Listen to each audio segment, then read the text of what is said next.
डिब्रूगढ़ के खानीकर में श्री श्री जगन्नाथ मंदिर में हजारों भक्तों ने 11वीं वार्षिक रथ यात्रा उत्सव देखने व भाग लेने के लिए एकत्र हुए।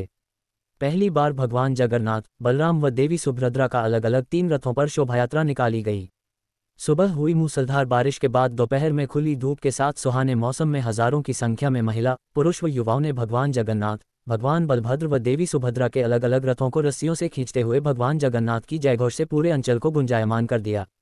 रंग बिरंगे कपड़ों, फूलों और पारंपरिक रूपांकनों से सजे अलंकृत रथों के आगे भक्त भगवान जगन्नाथ के गीतों पर थिरक रहे थे। पूरा परिवेश बेहद ही मनमोहक लग रहा था। भगवान जगन्नाथ प्रभु की रथयात्रा के मंगल अवसर पर केंद्रीय मंत्री सर्बानंद सोनोवाल ने भगवान जगन्नाथ की पूजा अर्चना कर विश्व शांति व सभी की समृद्धि की कामना की।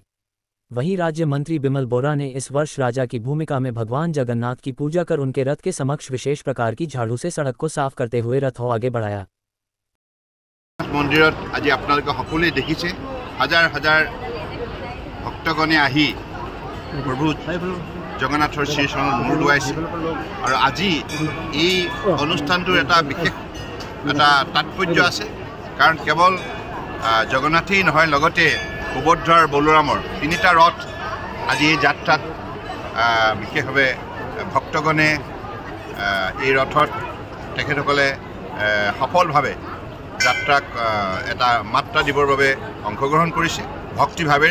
গতিকে মই আশা ৰাখিছোঁ যে নিশ্চিতভাৱে প্ৰভু জগন্নাথে সকলো সময়তে আমাৰ সমাজখনক সুন্দৰ আৰু শক্তিশালী আৰু শান্তিত ৰখাৰ ক্ষেত্ৰত আশীৰ্বাদ দিব।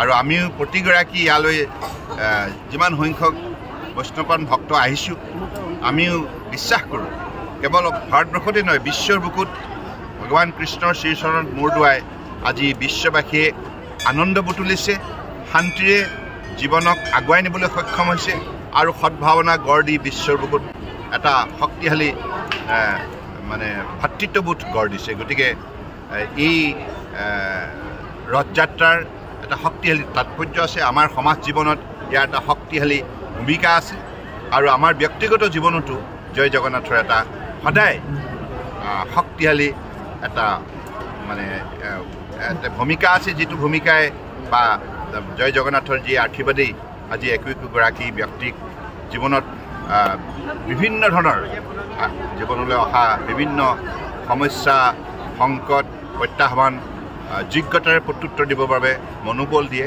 শক্তি দিয়ে, শান্তি দিয়ে।